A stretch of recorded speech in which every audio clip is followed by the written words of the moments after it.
도돌이 가족들과 함께하는 말씀 묵상 시간입니다. 이번 주도 많이 지나갔습니다.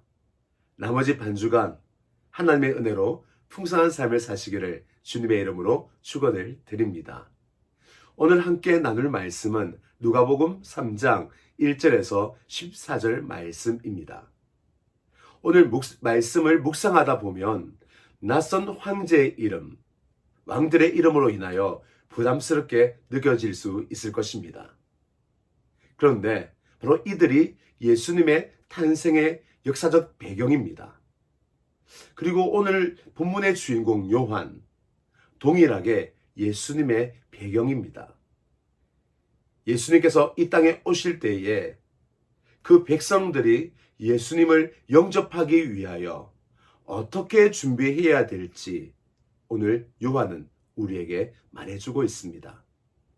오늘 본문을 통하여 예수님을 우리가 어떻게 모실 수 있는지 함께 묵상하시겠습니다.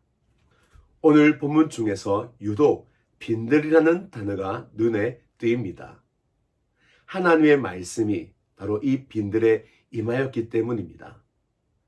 이 빈들은 예수님께서 하나님 말씀을 듣기 위해 새벽마다 나간 곳이기도 합니다.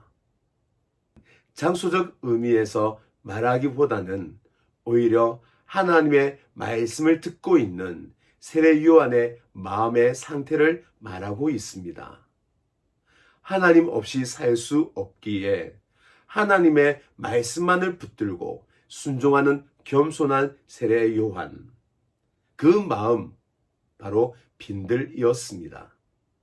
빈들은 겸손과 순종의 자리이며 하나님께서 계실 곳이며 하나님의 말씀을 들을 수 있는 자리입니다.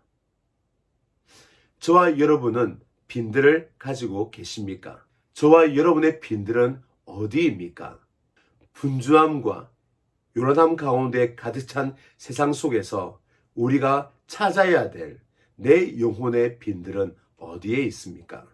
하나님을 만나기 위해 내가 찾아가야 될 그 장소, 말씀을 듣기 위해 정해야 할 그 시간, 나의 빈들 가지고 계십니까?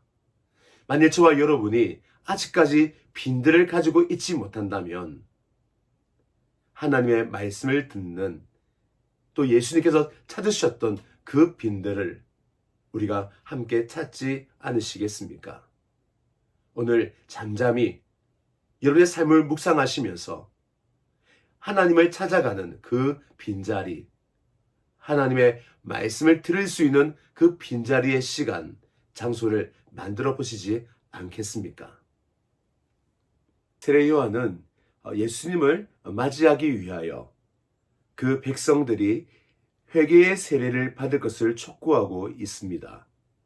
이 세례란 이스라엘 백성들에게는 해방을 상징합니다. 애굽의 노예로 있을 때에 그들이 홍해와 요단강을 건너왔습니다. 그것은 세례의 상징이었습니다.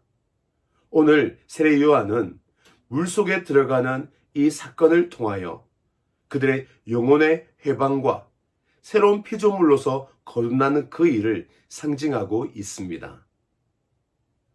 이스라엘 백성들이 자신의 삶을 돌아보아 지금까지 살아왔던 모든 과거를 청산하고 하나님 백성다운 면모를 갖추어 다시 새로운 삶을 살기를 촉구하고 있는 것입니다. 회개함으로 세례를 받는다라는 것은 죄의 종노릇하고 탐욕과 욕심의 종노릇하며 사단에게 종노릇했던 그 과거의 모든 삶을 청산하고 새로운 피조물로서의 삶으로 나아가는 다짐과 결단의 시작인 것입니다. 이들에게는 하나님의 구원이 임하며 그들이 구원을 볼 것입니다. 우리는 어떤가요? 예수님을 나의 삶에 모시기 위해 나는 과거를 청산하며 살고 있으십니까? 예전에 반복적인 죄, 습관적인 죄, 은밀한 죄 다 청산하셨습니까? 우리에게 회개의 세례란 과거에 죄의 본성을 따라 살았던 내 육체의 모든 습관을 버리고 이제 성령을 쫓아 살아가는 그 시작을 말하는 것입니다. 특히 감정에 있어서 우리는 죄의 본성을 완전히 벗어버리셨습니까? 아직도 감정에 매여 있는 감정의 종으로 살고 있지 않습니까? 쉽게 분노하고 화를 내며 짜증내고 서운한 감정 더 크게 만들어 갈라서는 우리의 모습 있지는 않습니까? 이제 우리는 감정에 있어서도 믿는 사람은 어떻게 살아가는지 보여줄 수 있는 영적인 실력자들이 되시기를 주님의 이름으로 축원을 드립니다. 세례 요한은 회개의 외침에 대하여 외면하는 사람들에 대하여 일침을 가합니다. 이때의 세례 요한은 그들에게 스스로 속이지 말라라고 하면서 너희는 너의 행실의 열매를 돌아보아라 라고 말합니다. 너희들에게 진정한 회개에 합당한 열매, 하나님 백성으로서 가져야 할 열매를 가지고 있느냐라고 되묻는 것이죠. 여기에 두 가지 열매를 제시합니다. 하나는 하나님 나라의 좋은 열매, 또 다른 한 가지는 그들의 생활의 열매입니다. 먼저 그들이 가지고 있어야 될 하나님 나라의 좋은 열매는 무엇입니까? 하나님의 나라는 희락과 화평과 평안이다라고 얘기하였습니다. 그들의 삶 속에 진정 하나님으로 인한 기쁨, 평안, 생명이 있는지를 살펴보라고 요구하는 것이죠. 바리새인들에게 하나님으로 인한 기쁨, 그들은 기쁨보다는 오히려 엄격함이 있었습니다. 그리고 정죄함이 있었죠. 그들에게는 하나님의 생명이 아니라 오히려 딱딱한 율법의 의무를 쫓았던 것입니다. 그들에게 평안, 하나님이 아니라 돈이었습니다. 그들은 이중적이게도 하나님을 얘기했지만 마음으로는 돈을 섬겼던 것이죠. 그들의 열매를 돌아볼 때에는 하나님의 나라에 좋은 열매 없었던 것입니다. 우리는 어떻습니까? 하나님 나라의 좋은 열매 맺고 있으십니까? 두 번째, 우리가 살필 열매는 생활의 열매입니다. 오늘 본문에 보시면 요한은 구체적으로 말하고 있습니다. 옷 두 벌을 가진 자, 모을 것이 남는 자는 없는 자에게 나누어 주라. 그리고 세리들은 부과된 것 외에 더 이상 거두지 말라. 군인들은 강탈하지 말고 거짓으로 고발하지 말고 급료로 만족하는 삶을 살아라 라고 얘기하고 있습니다. 회개와 윤리적 삶이 연결되어 있음을 오늘 말씀하고 있습니다. 회개한 사람에게는 죄악이 함께할 수 없습니다.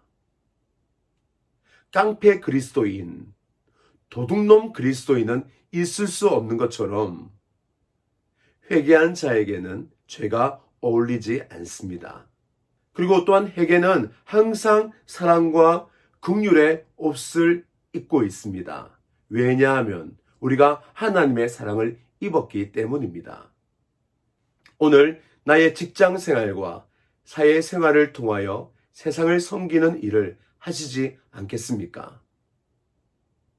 동료 간에 어려운 일을 당하고 있는 동료가 있다면 도와주시고, 힘들어하는 동료가 있다면 위로의 말을 해주시고, 적응하지 못하는 부하가 있다면 부하 직원을 격려하며 적응할 수 있도록 돕는 그 일들, 바로 이것이 하나님께서 우리를 세상에 보내신 이유입니다.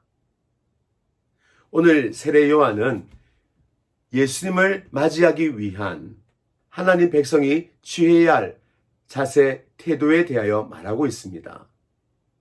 이것은 우리가 예수님을 모시기 위해 무엇을 어떻게 해야 될지 말해주는 것이죠.